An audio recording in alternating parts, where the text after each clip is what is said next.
शब बारात से पहले घर की 3 चीजें दरस्त कर लें। मकमल उर्दू बयान। बिस्मिल्लाहिर्रहमानिर्रहीम। अल्हम्दुलिल्लाह रब्बिल आलमीन वस्सलातु वस्सलाम अला सय्यिदिल अंबिया वल मुरसलीन। अम्मा बाद। मेरे मोहतरम भाइयों और बहनों, शब बारात अल्लाह ताली की खास रहमत, मगफरत और बख्शिश की रात है। ये वो मुबारक रात है जिसमें बंदों के साल भर के मामलात लिखे जाते हैं, गुनाहों को मुआफ किया जाता है और रिस्क में बरकत अता की जाती है। लेकिन याद रखिए, सिर्फ एक रात जाग लेना काफी नहीं, बल्कि अपनी जिंदगी और अपने घर को दुरुस्त करना भी जरूरी है। आज मैं आपके सामने घर की 3 ऐसी चीजें रखना चाहता हूं जिन्हें अगर शब बारात से पहले दुरुस्त कर लिया जाए तो घर में सुकून और बरकत आती है, और अगर उनको नजरअंदाज किया जाए तो यही चीजें तबाही की वजह बन जाती हैं। पहली चीज, नमाज की पाबंदी। भाइयों, जिस घर में नमाज नहीं होती वहां से अल्लाह की बरकत आहिस्ता आहिस्ता उठ जाती है।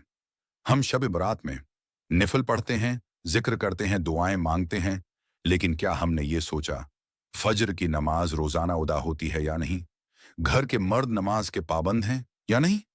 बच्चों को नमाज की आदत डाली जा रही है या नहीं? याद रखिए, नमाज दीन का स्तून है।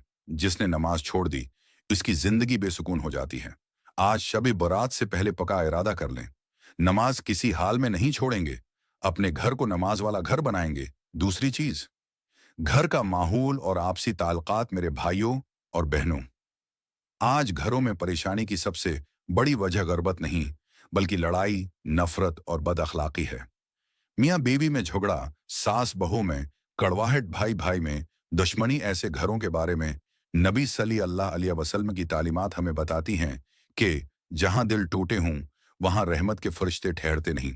शब बारात से पहले एक दूसरे को मुआफ कर दीजिए, जद और अना को छोड़ दीजिए, दिल साफ कर लीजिए, क्योंकि अल्लाह ताली मुआफ करने वालों को पसंद फरमाता है। तीसरी चीज, हराम और गुनाहों से तौबा। भाइयों, घर से बरकत उठने की सबसे बड़ी वजह है हराम कमाई और खुले गुनाह, जैसे झूठ और धोखा, सूद और रश्वत, बेपर्दगी, मोबाइल और टीवी की बेहयाई। जब ये गुनाह घरों में आ जाते हैं तो औलाद नाफरमान हो जाती है, बीमारियां बढ़ती हैं, सुकून खत्म हो जाता है। आज शब बारात से पहले सच्ची तौबा करें और अल्लाह से अर्ज करें, या अल्लाह, हमारे गुनाहों को माफ फरमा, हमारे घरों को हराम से पाक फरमा और हमें सीधे रास्ते पर चलने की तौफीक अता फरमा।